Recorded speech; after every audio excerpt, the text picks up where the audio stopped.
Now here's where the enemy comes in. He knows that God made us with this desire for these things. And pay attention to this because this is important. So he distorts our reality. And he makes us think that the only way for us to get the things that we want is by breaking some rules. So in other words, by being disobedient.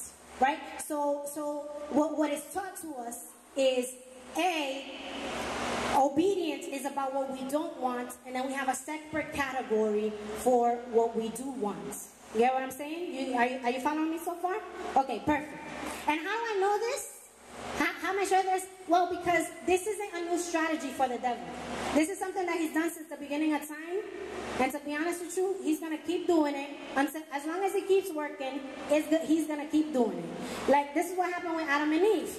He came and so what happened? They're in the garden. God gave them this one rule. Look, y'all do everything except for take from this one tree. That's the only thing. Don't take. That's it. And so what happens? What happened? The snake comes and what happened? Pero what? For what? Pero before that, like what? So what does the snake tell him? He tells him, look, if you get this, if you eat this, you're gonna be just like God. You're gonna be equal to Him, right? And blah blah blah. And so what? So when they listen to him, they fall, and instead of being obedient, they were disobedient, right? What they really wanted. And so they like stepped away from the good things that God had planned for them. And so the devil does this to us, right? He distorts our reality and makes us think that we're gonna get. He tells us, look, the church says, wait until you get married, till you have sex. He tells us, no, don't wait, because then you're not gonna know, and this is how you really experience love. And you know what? It works. It works. It's the same strategy since the Old Testament, and it's still working. And he's going to keep doing it. Why would you like fix something that's not broken? That's working for him, so he's going to keep doing it. Entonces, that's something that we really have to open our eyes to, right? That strategy. Now, you know what? There is absolutely nothing worse. There's nothing worse than a person that smells like grajo. You know what I'm saying? No hay nada peor que una persona que tiene un bajo agrajo and they don't even know that they have a bajo agrajo. Right? Like, and then sometimes they even think they smell good, right? And they try to hug you, and you're like, oh, man, air hug. You give them dabs and stuff, right? It's horrible. Like, really, how could you not smell yourself?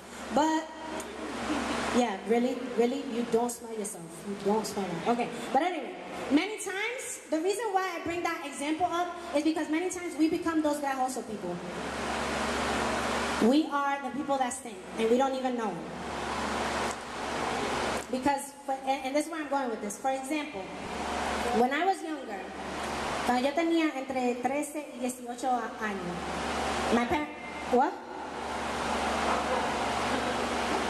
Okay, I don't know. But when I was between 13 and 18 or whatever, my parents didn't let me have a boyfriend.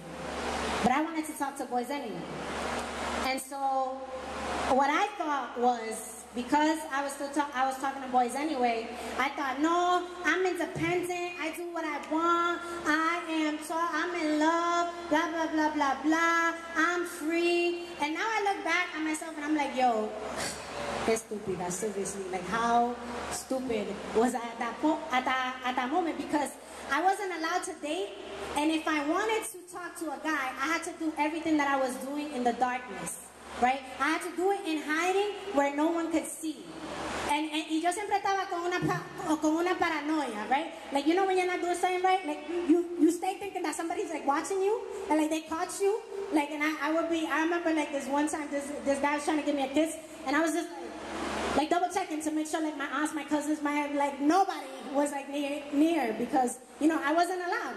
Entonces, what I see now through this is that honestly, the only time when you can really do something is when somebody's not looking, then you're not as free as you think you are. So the enemy was selling me freedom, but I actually wasn't free.